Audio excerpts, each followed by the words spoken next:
This is a journey into sound.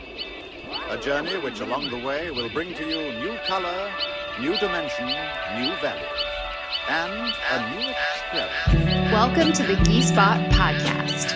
I'm your guide, Katie Silcox, bringing you your weekly self-love soundbite. Join us for conversations around sex, spirit, and all things self-care. All things self-care. All things self-care.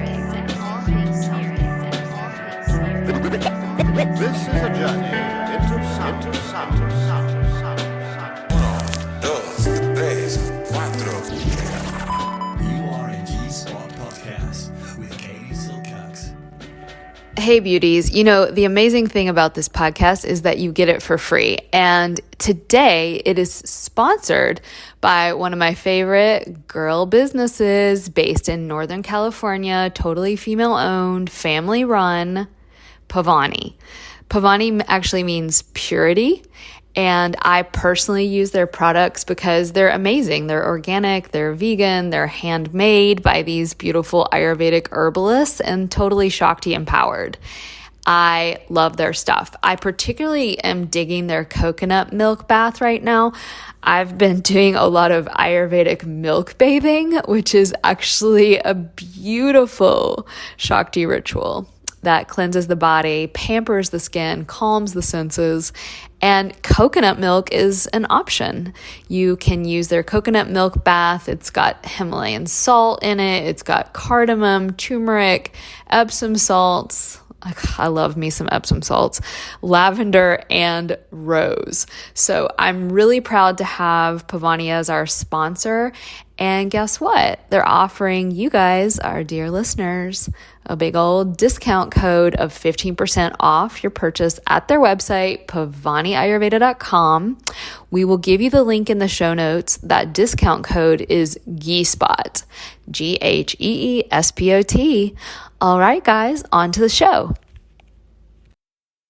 All right, everybody, welcome to the G-Spot. I'm here with Kimberly Ann Johnson, who's a dear friend and the author of a new book that has just come out called Call of the Wild.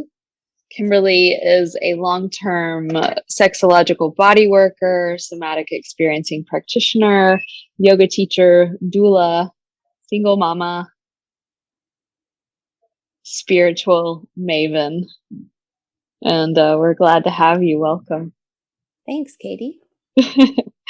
So, how long has it been since the book launched? 2 weeks. 2 weeks. So has it been a whirlwind of PR and such? Well, we had a big party. So I've never put on an event before. I've never been married or I've never had a wedding. So it's kind of like that. Your Jaguar wedding? Exactly. Nice. Which was super, super fun and beautiful and heartwarming. Yeah. Wonderful. So the Call of the Wild, what does that mean to you, to be wild?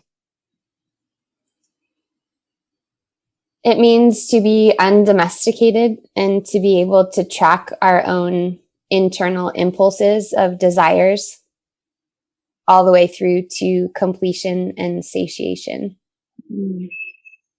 Yeah, as I was reading your book, I was like finding myself wanting to look away from the pages and just really do some of that tracking. And, and you and I have similar journeys in a way. Like you started off with yoga and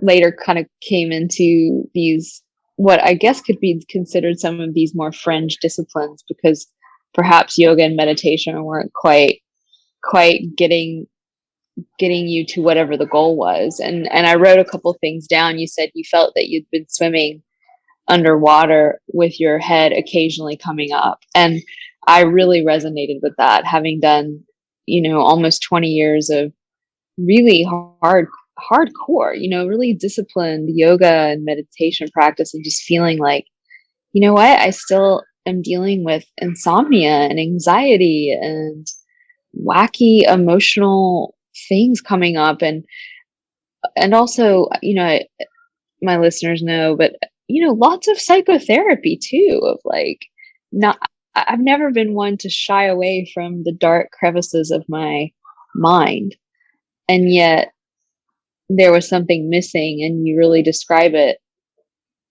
really well, really almost perfectly for me in this book, where we come to the realization that we can't solve the problems with the mind or with the willpower, even with prana, even with energy, or even with love. And so maybe just take me, if you will, to that place where you felt like your head was occasionally coming up, and then was there a moment when you kind of decided, okay, I'm going to look outside of yoga, the traditional yoga and meditation world? I'm not sure that I really knew the extent of the state that I was in until I was out of it. So because I was used to being underwater and coming up every once in a while, I didn't really know what it would be like to be above the water until I was above the water. And then I realized, wow, okay, I was really in a lot of confusion and disorientation and self-doubt a lot of the time. And I was a vegetarian, but I was confusing those low-level free states with being spiritual in a way. I was spaced out a lot. I didn't really believe in the material world, so that kind of went along with the way that I believed.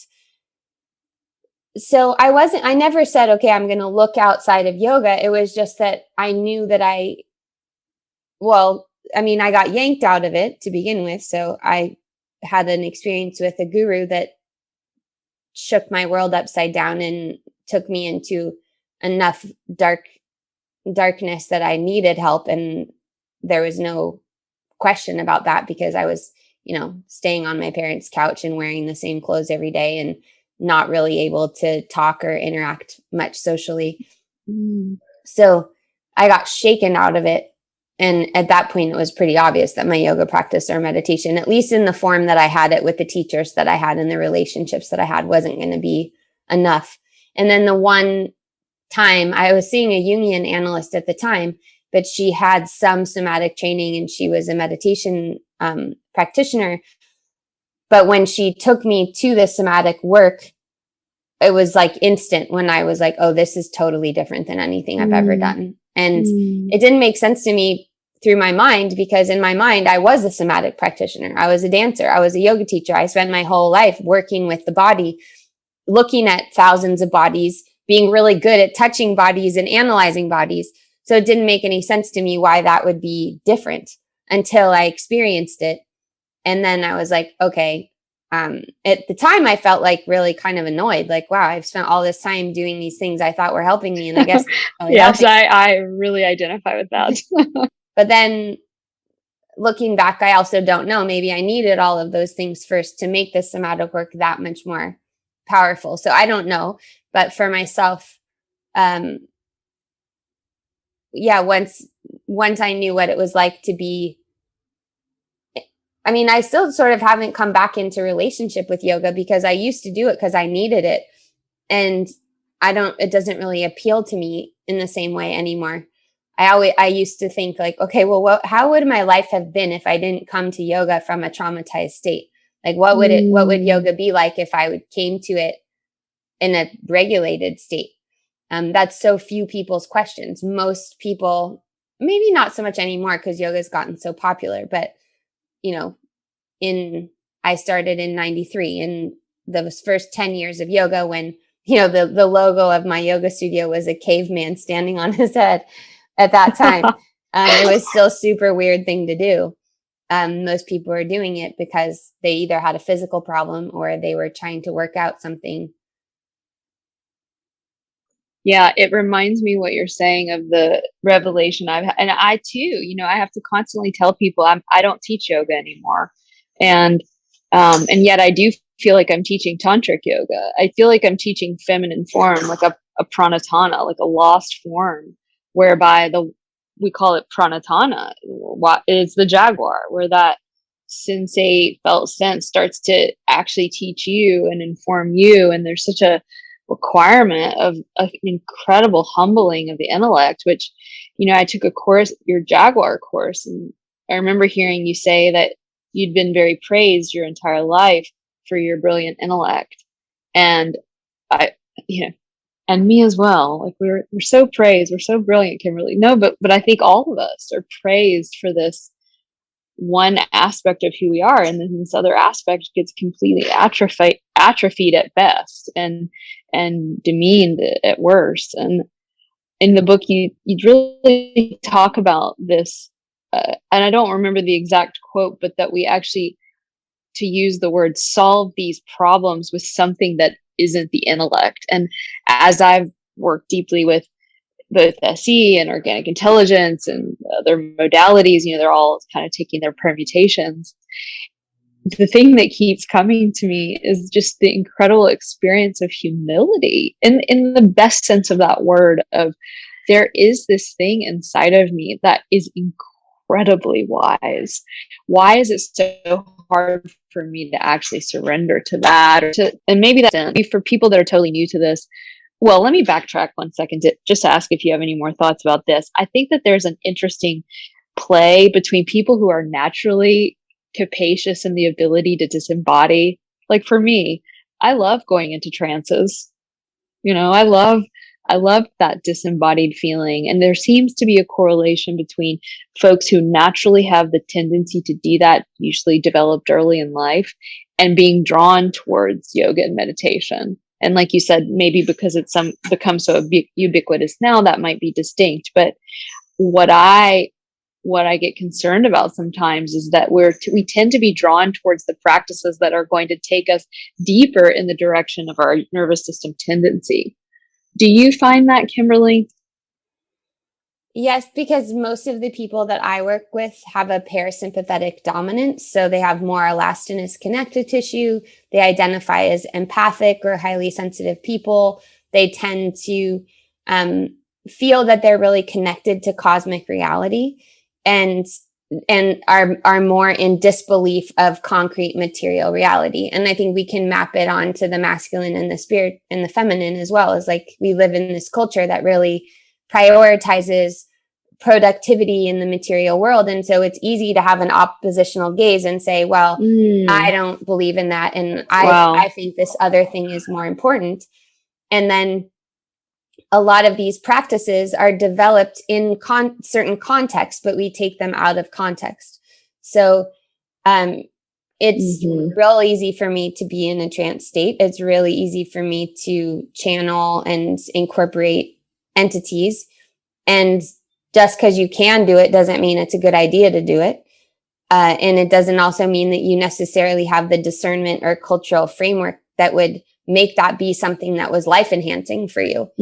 Because oftentimes that's a function that is, we used to live in tribal cultures. So people used to have their function. We didn't used to have to be all of the functions. Somebody was the shaman. Somebody was, each person had their role. And nowadays, because of the level of intensity and this overwhelming narrative of urgency that's very hard to not step into, about climate change and about structural racism and about, all of these ways that and humans are always the predators. Humans are always the bad people in the story. We kind of lose our tether with what is in right relationship to our animal bodies. And I think for sure, most of the people that I work with, because I am parasympathetic dominant, and because even trauma literature focuses on, it's mostly written from a male perspective, and it either focuses a ton on now the relational aspect of polyvagal theory, which in my estimation, the way a lot of people practice it really looks more like codependence than interdependence, when there's like this. Wait, can you say, pause right there? Cause this is very interesting to me. So say more about that for maybe people who don't know about polyvagal theory, and I want to know more about how you see that as kind of a codependent overlay. So, the nervous system, the way most of us learned about it is that sympathetic is fight or flight and parasympathetic is rest or digest. But that's a mixed metaphor. That's parasympathetic in safety and sympathetic under threat. So in safety, we also have we have another tier of the nervous system that polyvagal theory told us about, which is the ventrovagal system. Vagal means vagus nerve. Ventral is the front side of your body. So the social nervous system is now, that theory's been out there since 1994. And now there's a lot of clinical applications of it, which is more of a relational approach. So I think, 20 years ago, if you're talking about somatic therapy, you're really talking about a lot less talking and a lot more sensing, locating, parsing out of internal experience and even proprioception. Nowadays, I feel like somatic therapy, both somatic psychotherapy, let's say, both because it's wanted to be legitimized in the mainstream, and many more psychologists and psychiatrists are studying it, has been pulled back away from actually somatic practices and more into talking realm, but talking about sensations and feelings, which is important. But with polyvagal theory, it's about relationality. So the social nervous system it's how we tell each other through the fine muscles of our face, the tone of our voice, the content of what we're saying is how we convey safety to one another. But what I see is that because traditional talk therapy is based on attachment and relationality, that's the whole thing. You develop, even Freudian psychoanalysis, you develop a long-term relationship where you have a secure base with a person who's not your primary care provider. And you go back to that secure base over and over so that you learn how to have a healthy attachment with someone. That's the philosophy behind it. Somatic therapy, theoretically, at least somatic experiencing and sort of sensory motor and Hakomi and the somatic psychotherapy that came out of Boulder that was all kind of emergent at the same time out of the human potential movement, that was really not based on attachment. Like I could just go and have a session and deal with what's there right now. And we wouldn't really be working on trust issues.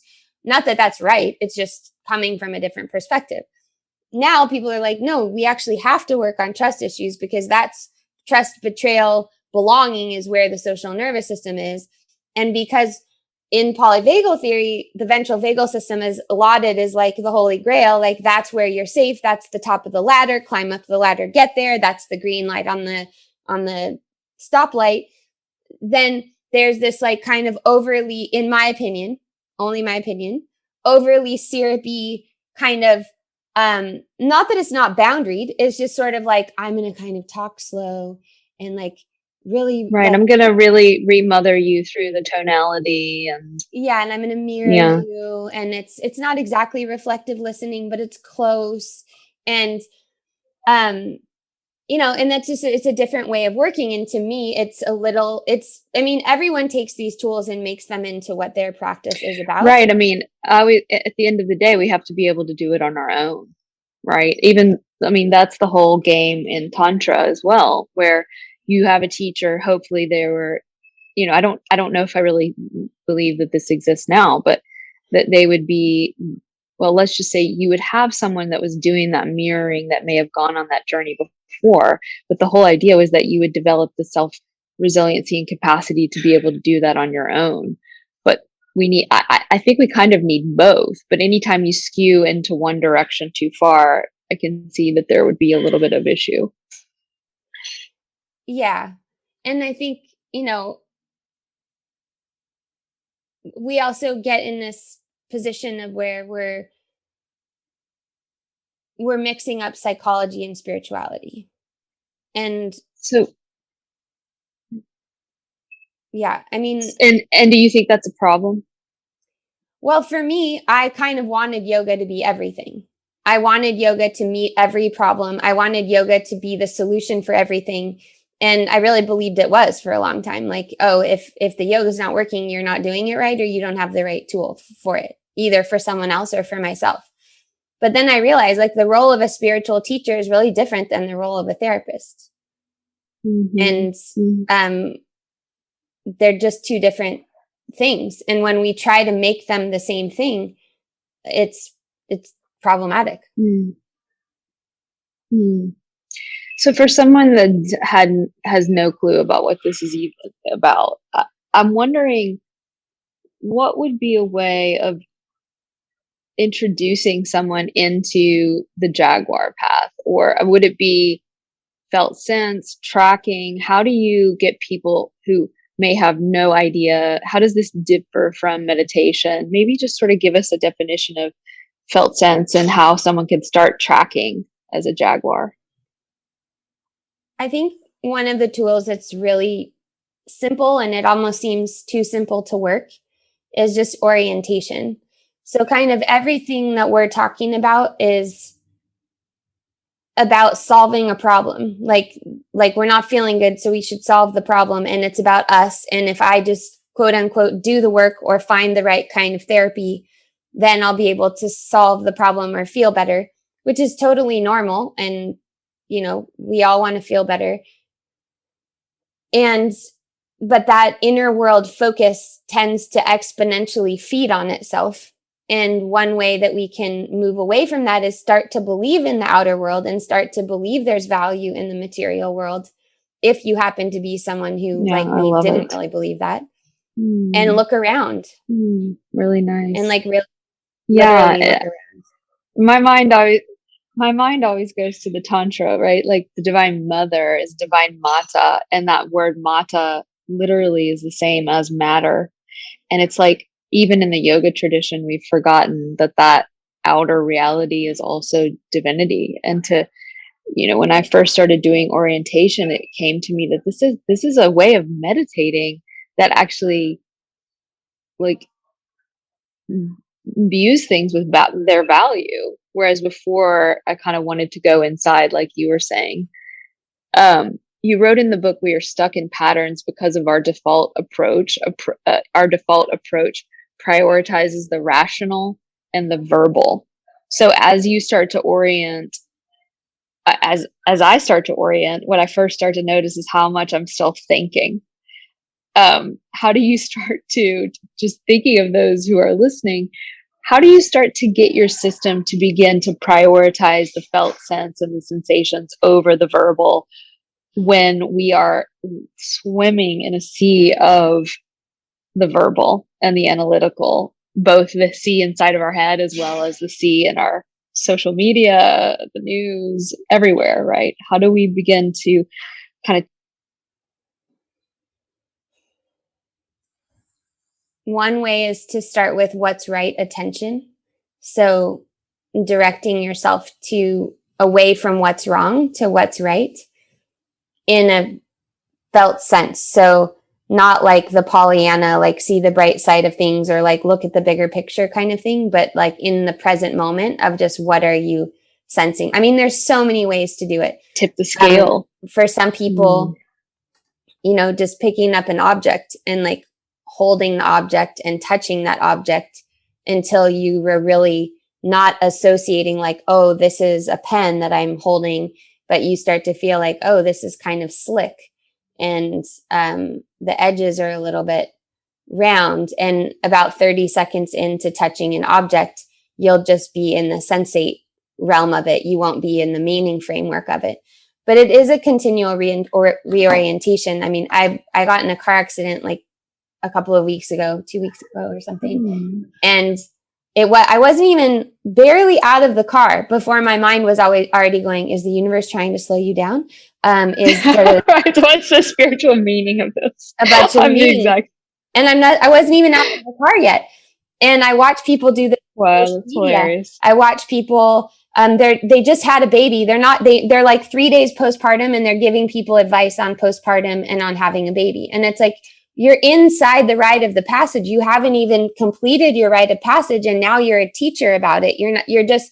That's why this period of time that we're in is super bizarre, because what I see is that people are making somatics into an intellectual exercise. Like you can have all the language. Exactly. You can have it all. You can pull quotes out of books and you can talk the talk, but that doesn't mean that your system is actually, your own nervous system is actually in coherence with your environment, which is essentially what it is. And it's simple. That's the thing. It's not flashy. It's actually simple. Totally. And when it happens, it's actually very zen. I'm really glad that you're bringing up this realm of social media. It's like one way that we are in a huge way now that we're in communication, that we're having a social reality, and we're all sort of bouncing our nervous system is bouncing off one another in this realm. And after reading your book and by the way, I really love the way you've essentially synthesized so many of these different disciplines that are emerging in such a great way, where I understood more about it than ever, but also people who are new to it can really understand it. And I kept having that thought of, I wish everyone on social media fighting for these great causes that we all care about had this information, because it seems to me that we're running the risk of, because we don't have this information about the nervous system, reinforcing, albeit unconsciously, these very same psychological patterns. So maybe how do you rock that yourself? Well, it falls under the category of overexposure, because we don't really know who's seeing all of the things that we're doing. And there's, that works both ways. Because on the one hand, there's a lot of people that are anonymous and are not commenting, but are like benefiting. But then there's also this feeling of like, there's threat out there and it's unidentifiable, because I don't even know who's seeing this.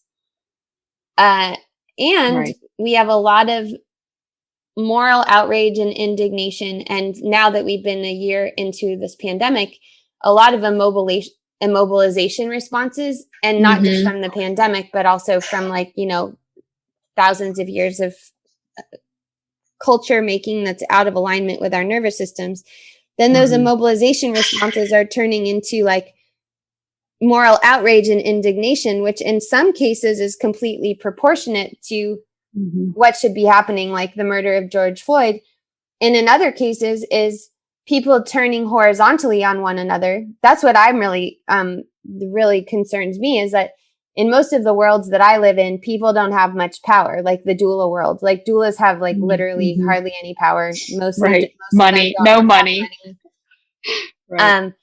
And yet they were turning on each other and deciding who's woke enough and who's got the right language. And again, it's not a practice of embodiment, because a lot of times you can feel through what people are saying. And maybe, like you said, they don't have the exact right, most current language. Exactly. But what's the quality of the vibration that you're feeling, whether we want to call that a spiritual thing or an animal body thing? It might be completely benign.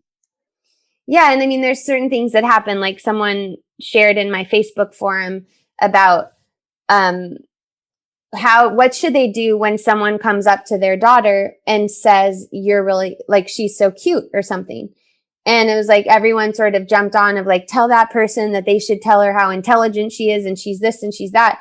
And it's like, well, but what about tracking what's underneath that person's language? Because they might be just looking for a way to connect. Thank you. Yes. Maybe they're looking for a way. They're sending positive energy. I mean, it's one thing if you think that person's creepy, but the thing is how do you know that that's not your own overlay of meaning and your own unresolved sympathetic and parasympathetic default responses that's projecting that onto the other person and creating some separation and creating a whole scene. I mean, someone told me the other day that they went into our local coffee shop and they've been there, they were like, I spend $1,200 there a year. And I was like, yeah, tell me about it. And then they asked one of the employees, there was a new employee. They asked one employee, what's that other person's name? What's her name? And the guy was like, that's a they. Did you go to college? Because if you went to college, you should be able to put that together. And it was like, the person was only asking the person's name. Like all the person had to do was respond the person's name. They didn't need a whole context. Wow. And turning the lens back. And I'm at a point where I'm like, I'm all about, I mean, my whole life I've been extremely aware of marginalized people and how marginalization works and what it means to be marginalized. And yet now what's happening is what Ferry described in the pedagogy of the oppressed, which is that it's just that the role dynamics are changing, and we're not actually changing the systems. We're just changing who the people are in them, and the identities change. And that doesn't actually lead to change. So I reject this idea that we can, I reject the idea that identity doesn't matter at all. And I reject the idea that identity is everything. Yeah, you're bringing up something I keep coming back to over and over and over in Shakti school, and I keep holding up both of my hands. I can't do it because I'm holding my phone right now. And it's possible to do things that the current, what I think is sort of a brainwash that some of us are receiving, whereby it's either one thing or another. And I've watched your career. I've watched what you've been putting out in the world. And I have always seen the way that you have dedicated your whole life to understanding. I think you have a degree, I think, in what was your degree that you got in college, Kimberly? Social policy. Exactly. So this isn't new to you. And to kind of be able to hold, I mean, this new buzzword is to be able to hold nuance. And now it's not, now just saying the word nuance can get you in trouble. And I'm thinking, wow, that really goes against the whole premise of logic and deep thinking, and also deep feeling and deep experiencing with one another. And I'm really glad you're bringing this up. I keep wanting to say, you can be a powerful advocate, and from the depths of the core of the heart, really want to love and serve your community and other communities and disadvantaged and marginalized communities, and not be 100% on board with whatever cultural zeitgeisty wave happens to be blowing through at the moment. And what I'm watching is, I've kind of held back from speaking about these things because I've wanted to be a place of steadiness and calm within what seems just like this continual storm of pain. And I just really wish everyone could learn the practice of coming together in orientation and felt sense, and like, well, how does this person actually feel to you? Wow, they do feel safe, right?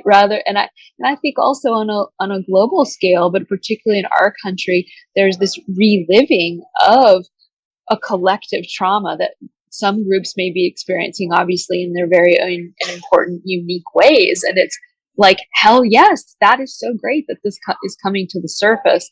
But if we don't have the tools to be able to navigate a trauma that's rising to the surface, it recapitulates itself in new and interesting ways, which is what I think you're speaking to.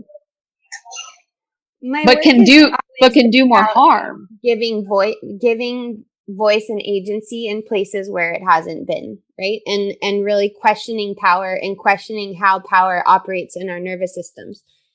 And sometimes people think that I'm like beating around the bush because I'm not saying like very direct, specific things.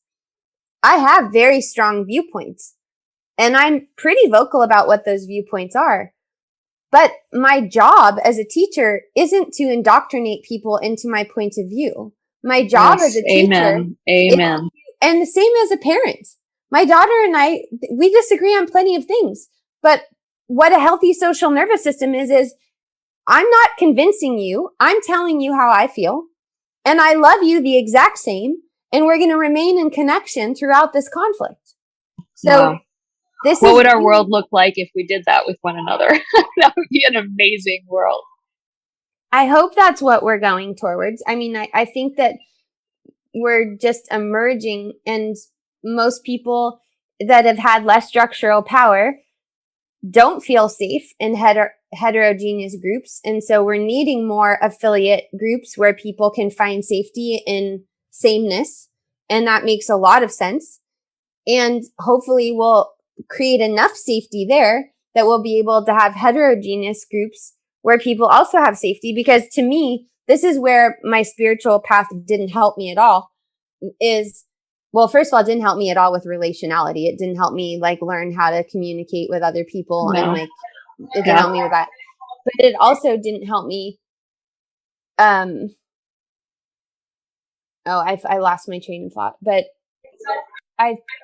in these groups that we your spiritual practice doesn't help you when it comes to something like groups needing safe place or coming out of trauma. Yeah, I mean, there in the spiritual communities that I was a part of, in fact, like my guru, he was all about how the caste system actually makes sense, but not in the normal way that you think about it, but still, there is extremely hierarchical, extremely deterministic in a way. There's no question to me that this reckoning that's going on is extremely important. Whether we're talking about Me Too, whether we're talking about Black Lives Matter, these things are totally a part of the developmental process of coming into a place where we can be healthily differentiated, meaning we can create an environment where people feel like they can belong without having to be the same. Because in power. Well said. I'm really, let me get that. Yeah. So we're creating a place where people feel like they can own and express and be proud of the differentiated state, whether that be a sexual identity or racial identity. And at the same time, we can't stay in that limited place of total differentiation. Well,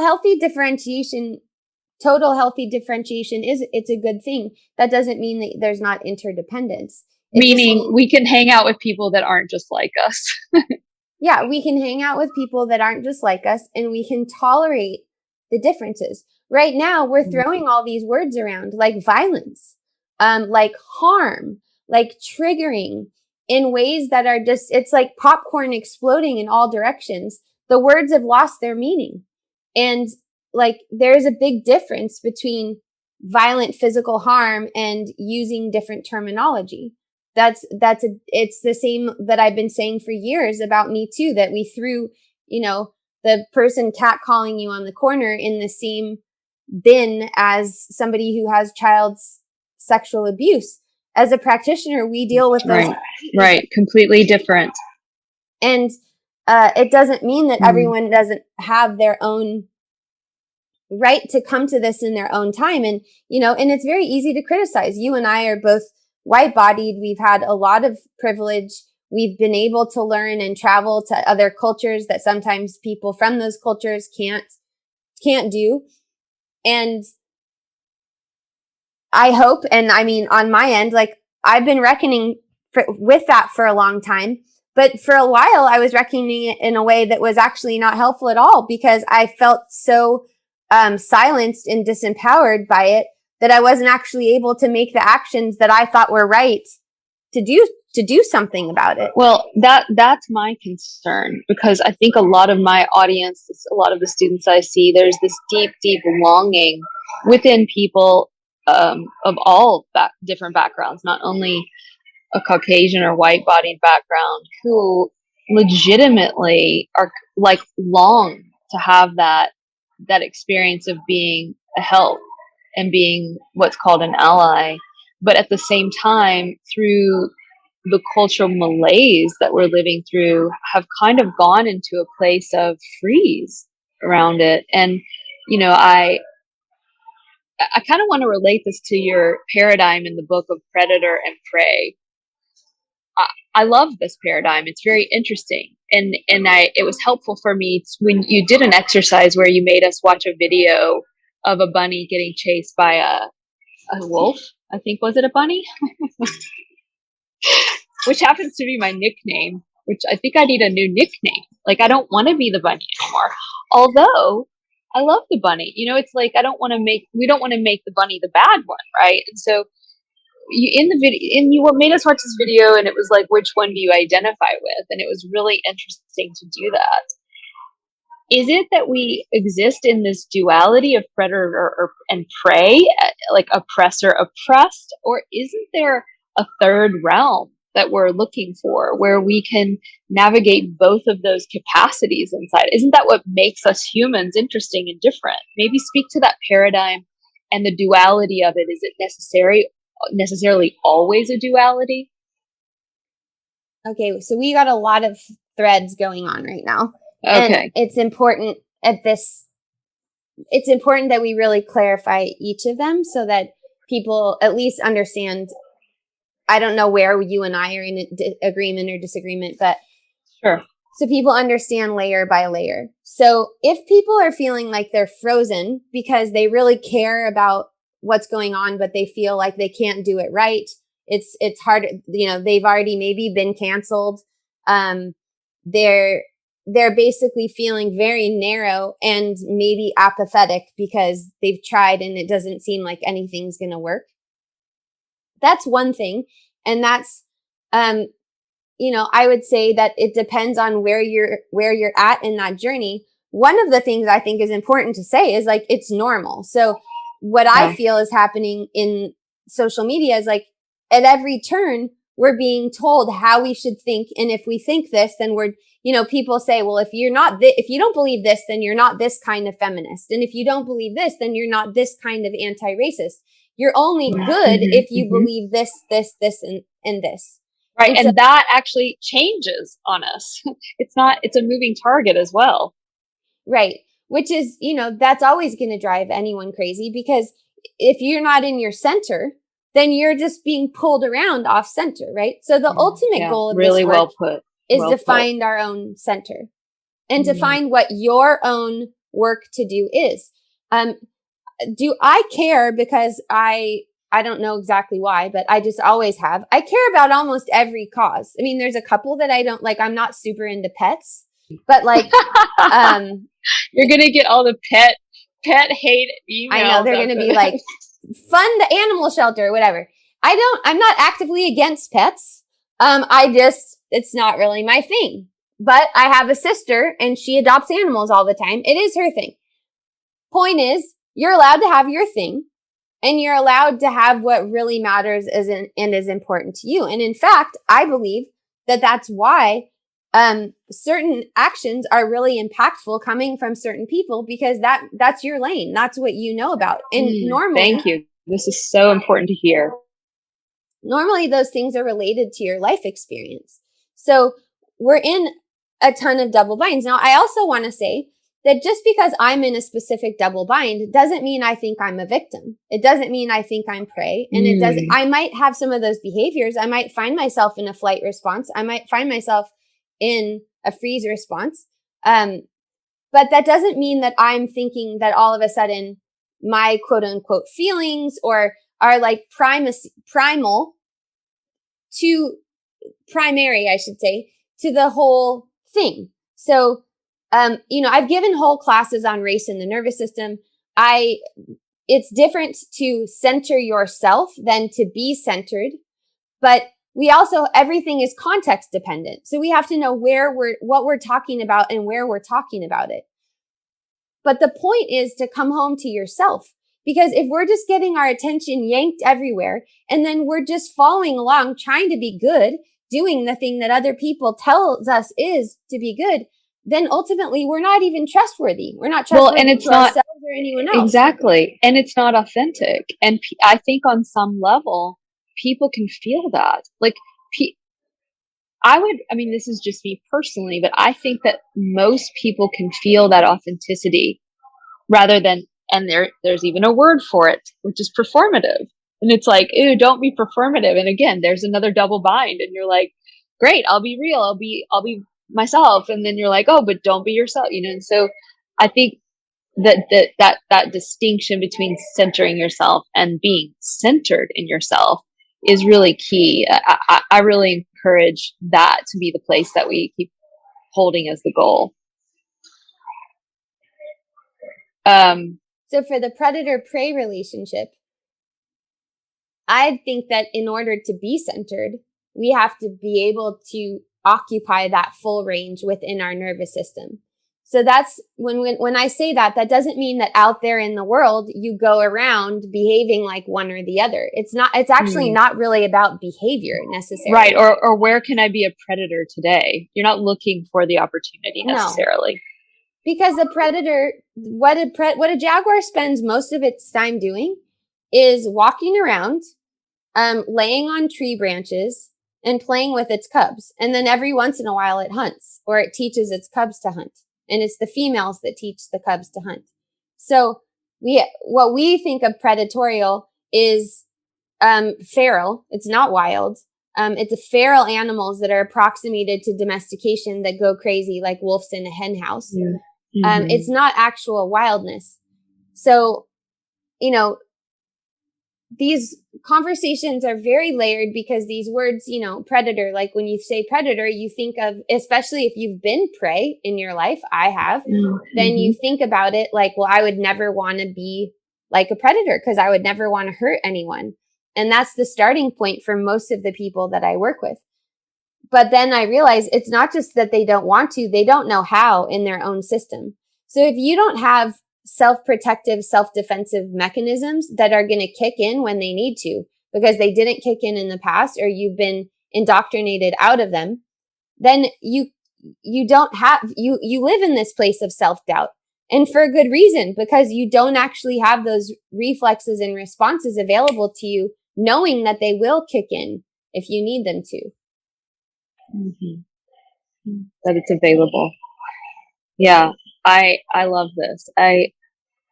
I feel that there's a difference between the word we hear a lot, as in predators, that we think of a sexual predator, and what you outline in the book of being in touch with that primal capacity to be able to defend yourself, to be able to actually sense when things are actually dangerous, because many of us get those signals switched. So we could be in dangerous situations and we're like, ooh, this is fun. I like it. But we're in danger. And then when we're in loving, easeful situations, we may feel like, oh, I need to do something, or, you know, that those signals often can get crossed. And so it's important to be able to tune to them. So for people who, I mean, you and I could literally talk for hours and hours, Kimberly, and I just want to say that I really am grateful that this book exists. It's a lot of the structure of how we work at Shakti School. It's what I'm personally super interested in. It's what's been life-saving and life-changing for me. And you exist, and you may not know this, but you exist in my mind as a psychological, like you exist in my psyche. And I think that that's one of the upsides of social media, is like, you may not know this, but you exist in my psyche in a very positive way. I remember hearing you talk about Me Too many years ago. And I remember you saying things that I was thinking. You were saying such nuanced things about the Me Too movement. And I thought, my God, that woman is so brave. And I just want to, I don't know, for whatever it's worth, we're saying this out loud on the podcast as well, but thank you for continuing to be you and to say what you think. And I'm a big fan, and just want you to know that, you know, you have a home here at the Shakti School. Thank you. Is there any last things you want people to know about your book or what you have coming up? We'll definitely put a link to everything in the show notes. And any last minute thoughts? Well, I definitely want people to come away understanding that ultimately we're talking about a pendulation between the personal and the collective. And if you tend to be more parasympathetically oriented, you might have spent a lot more time both perceiving the collective, but spending a lot of time in your internal personal. Mm-hmm. And I absolutely want to say, at least from my standpoint, that I don't like the word responsibility. I don't really love the word accountability, but ultimately our nervous system is our own. And very few of us really understand what is originating inside of us and what is originating out there.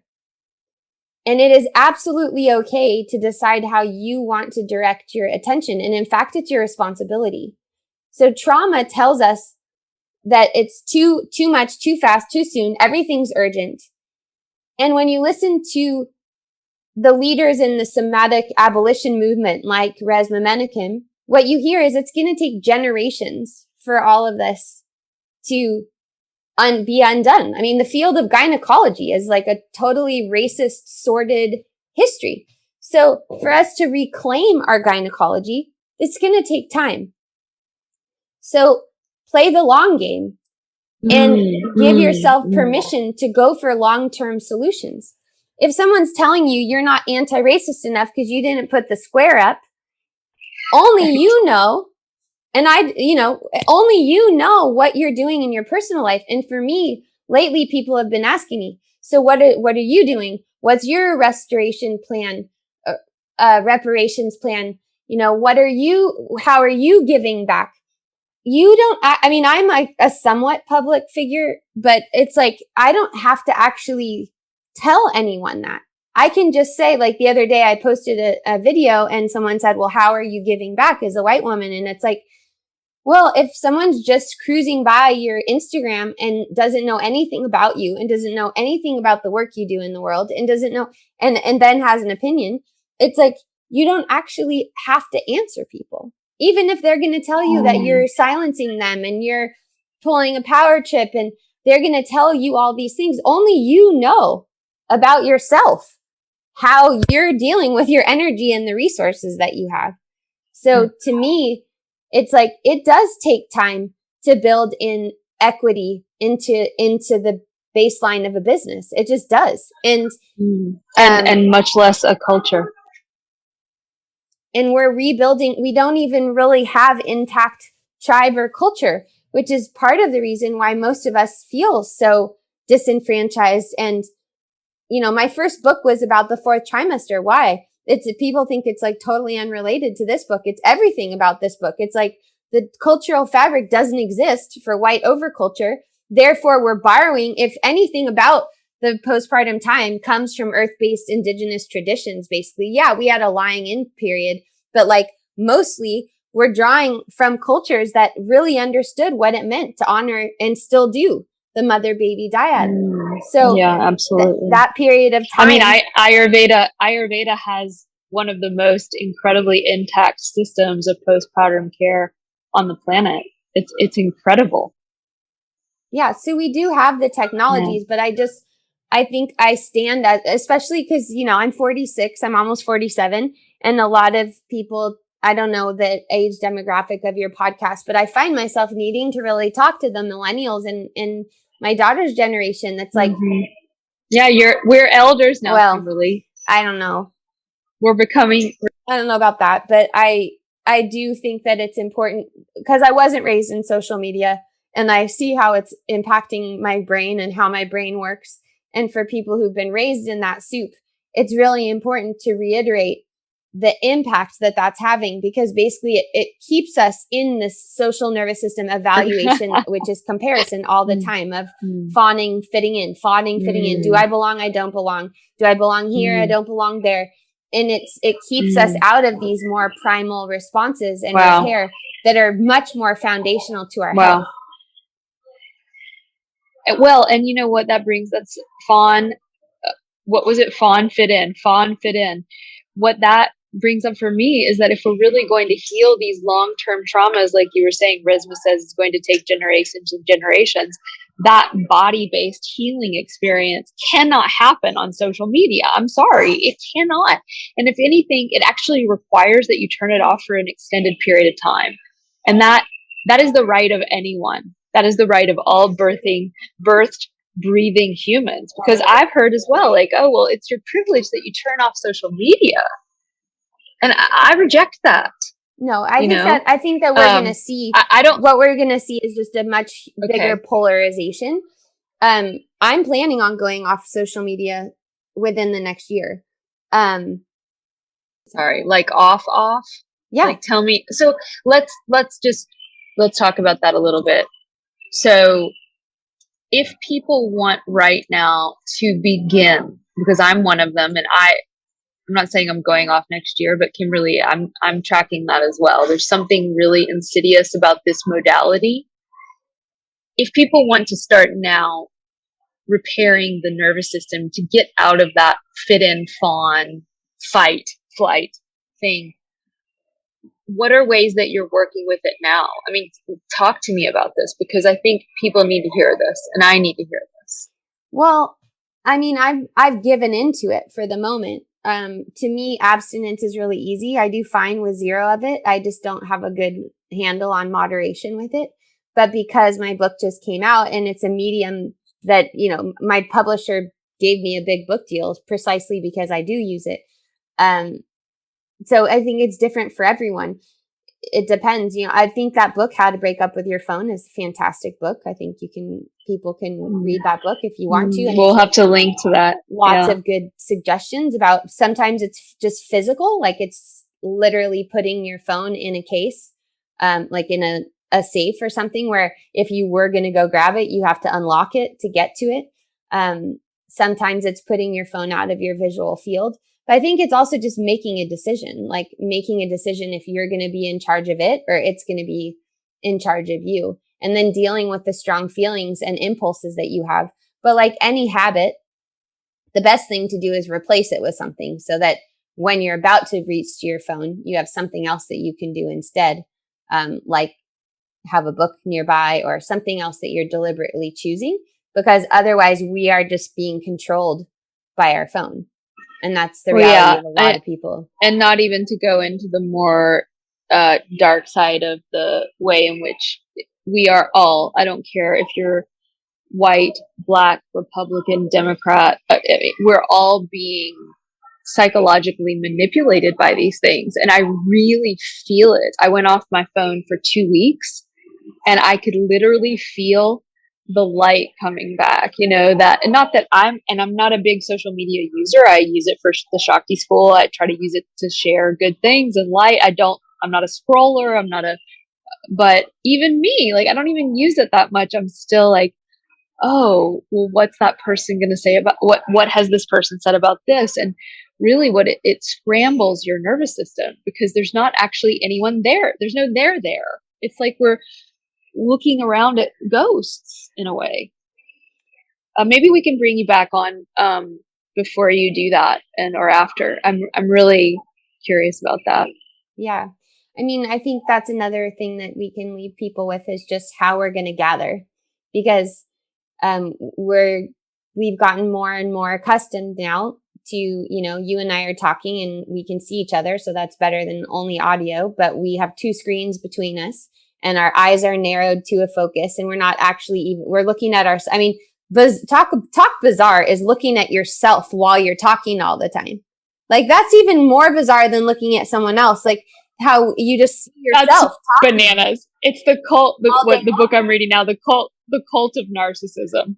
Yeah, I mean, I remember because I'm not a big mirror checker. So and it still happens to me where like I didn't look at the mirror and then I show up to teach and I'm like, oh God, I should have probably looked in the mirror.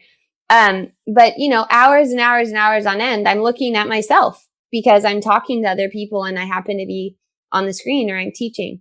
So all of these things influence us. And ultimately, nature is the master regulator, and it doesn't matter who you are or where you are. That's just always going to be the truth. Nature is the master regulator. And to the extent that we're out of balance with nature is the extent that we will suffer and are suffering. Well, I think we can end on that very, very Ayurvedic conclusion. Kimberly, thank you so much for being on the Ghee Spot, and thank you for writing this amazing book, Call of the Wild. I look forward to seeing what you do in the world. Thank you.